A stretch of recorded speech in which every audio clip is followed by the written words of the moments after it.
Hey, what's up? Hello guys, it's Nishai, and for today's video, it will be a day in a life of a medical intern quarantine edition.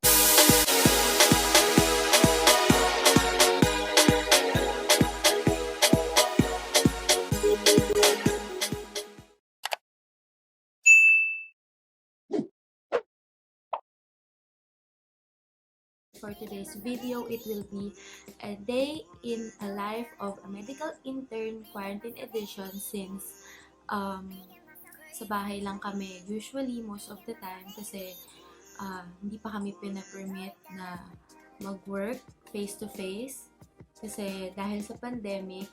So, isi-share ko sa inyo kung ano yung mga ginagawa namin sa pang-araw-araw since alternative learning kami. But for now, samahan niyo muna ako mag-check ng social medias ko habang nagkakape.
Hi guys! So yun nga, kakatapos lang namin sa first errand of the day, which is pumunta kami sa Pag-ibig kanina.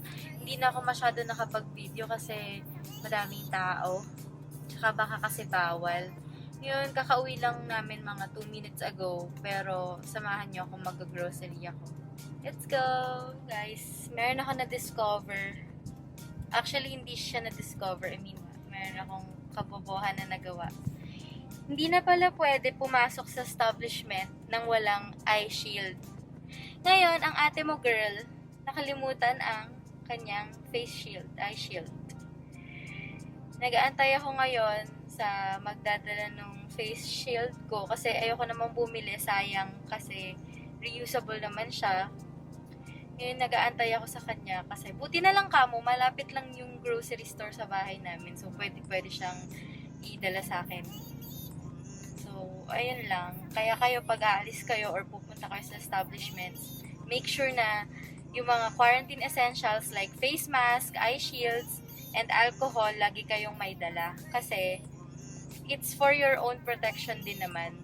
And kung ayaw mong protektahan yung sarili mo, at least protect other people from you since ikaw yung may ayaw. Ayun lang naman, lagi tayo mag-iingat, especially pag nasa labas kasi, oo nga, GCQ tayo pero yung virus, yung pandemic, nandyan pa rin siya. So, stay safe and keep safe everyone. Huwag tayo basta-basta lalabas ng walang purpose kasi para sa atin din naman to eh. Para hindi tayo mahawaan.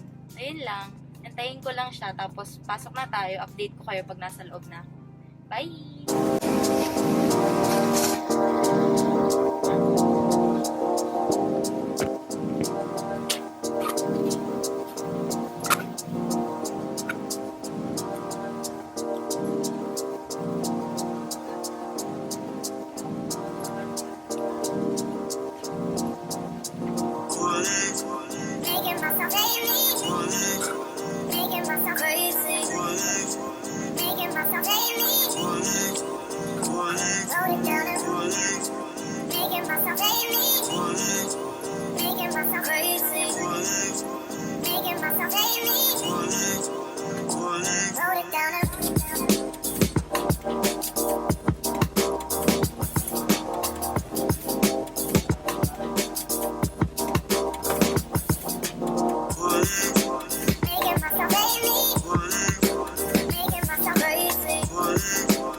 akong kinakaadikan dito ng mga anek-anek, which is the socks. Socks! Pili ako. Ang napili ko ay, tada! Ice cream! Ice cream, ice cream. So, tapos na akong mamili. Magbabayad na lang ako. Update ko kayo kapag uwi na tayo, okay? Ito yung mga pinamili ko.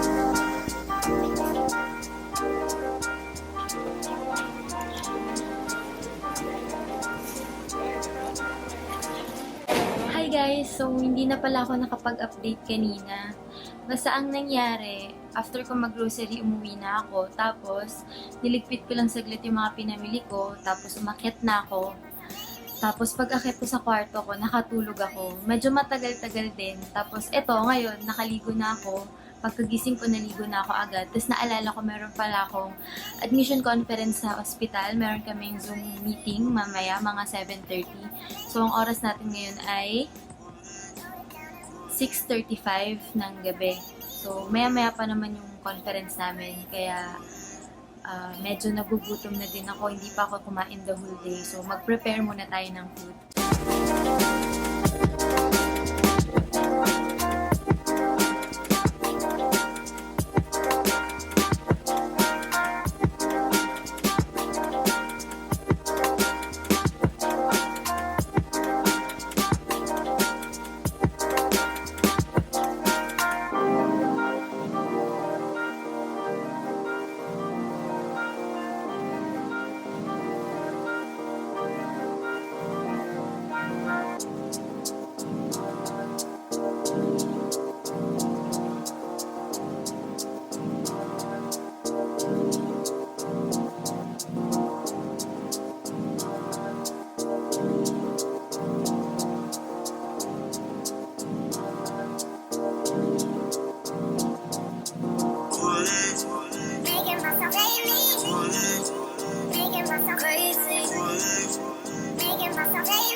Ako magluto guys. Kakain muna tayo. Yung pagkain ko. Bawal kasi mag-video pagkakain. So, update ko na lang kayo pagkas ko kumain. So, for sure, magsistart na yung meeting ko rin. Hi guys! Tapos na akong kumain. Papasok na ako ngayon sa meeting conference namin. It's already 7:20 p.m. So, dapat gusto kasi nila mas maaga papasok. So, waiting for the host to start this meeting pa daw. So, habang naghihintay tayo guys, may dumating na naantay ko to matagal na kasi ito ang makakasalba sa vlogging. Ito ay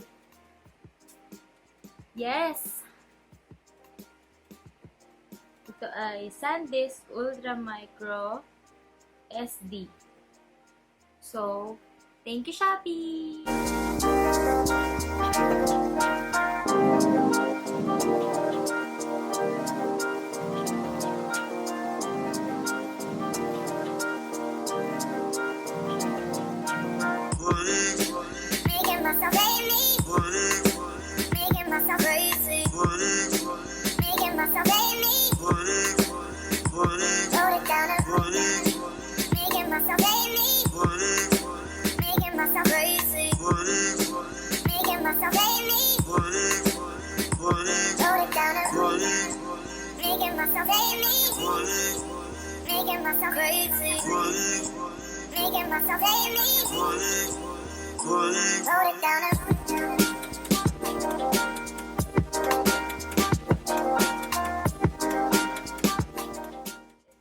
Thank you and dessert.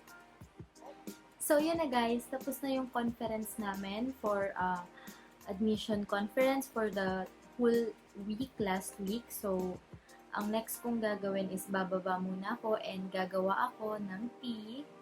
Tapos gagawa ako ng paperworks, which is a synthesis paper for COVID in pregnancy.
this is paper.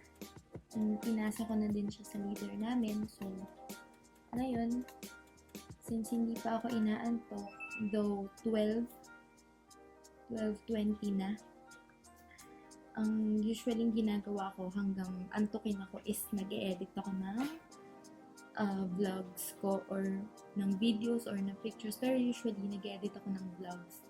Kasi sobrang madugo mag-edit kung alam niyo lang guys, as in. Ngayon, nag-e-edit ako ng vlogs. Ito yung ginagamit ko. Sa iPad ako nag-e-edit ng vlogs. So, pakita ko lang sa inyo kung paano. Pero siguro, i-off natin yung sounds nito kasi para surprise naman yung mga next na mangyayari. So, ito siya. Dito ako nag-edit ng vlog. So, probably mga lumabas na to bago nyo mapanood yung video or pwedeng mauna to kasi sobrang hirap talaga nito i-edit. Ito yung pinakamadugo na editing kasi kailangan ko mag-blur ng muka, kailangan ko mag-bleep ng mga words. So, ayun, samahan nyo akong mag-edit hanggang sa antukin ako. Since 12:20 pa lang.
Actually, past 2 na. So, hindi pa ako tapos mag-edit as usual. Pero may progress naman na. Akit na ako sa kwarto kasi medyo inaantok na din ako. So, update ko kayo. Magliligpit pa kasi ako eh. So, nandito na ako ngayon sa kwarto ko. Basically, yun lang yung nangyari sa akin buong araw today. It's Tuesday. Pero, sa ibang araw, hindi siya ganito. Kasi minsan, in a week, madaming scheduled conferences. Tapos, in a day, nagkakataon na 2 conference or sa ibang department, 3 conference. Usually, ganun. Puro webinars, conference. Tapos, minsan naman, nagre-report din kami ng mga department-related na topics. So, katulad kanina, ang topic is COVID in pregnancy. Mag-represent ng case, tapos magkakaroon ng discussion about dun sa case. So, kanina about sa COVID in pregnancy, kung paano sila i-handle, tapos yung mga safety precautions. So, yun, tuturuan kami ng mga residents namin, tapos ng mga consultants, kung paano yung proper handling or proper management ng case na yon or ng patients namin. And then, ayun. Tapos sa ibang araw naman, may mga iba pang scheduled conferences. Pero for now, isa lang yung naka-schedule, which is the admission conference. So, ayun lang. Thank you guys for watching. Please like, comment, share, and subscribe. And click the notification bell for more upcoming videos. Bye!